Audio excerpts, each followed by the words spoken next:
Okay guys, so these are the formulas for AP. Now down to the formulas for GP. The first formula we are looking at is number of terms.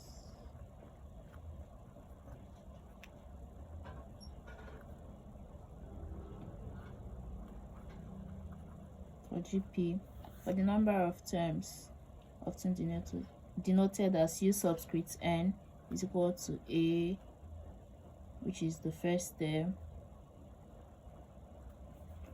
or T subscript n, however way it is represented, it is the same thing, equal to the last term also.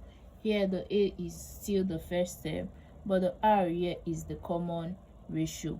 In that first instance I gave, where we had something like 2, 4, 8, 16, is a geometric progression. Now here the common ratio is the next term divided by the previous term. The next term divided by the previous term. Here it's 4 over 2, which is equal to 2, or 8 over 4, which is equal to 2. The next term divided by the previous term. Remember, in AP it's the next term minus the previous term. That's the difference. Then we have the formula for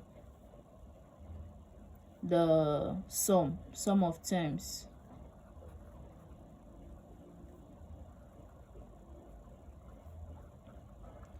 Now for sum of terms, we have 3 formulas depending on the scenario involved. The first formula we are looking at is sum of term, that's n subscript n is equal to, we have our first term, which is A, we have our common ratio raised to power n minus 1 all over r minus 1.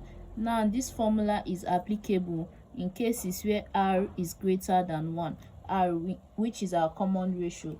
In cases where it is greater than 1, we use this formula. Then in cases where our common ratio is less than 1, we use this.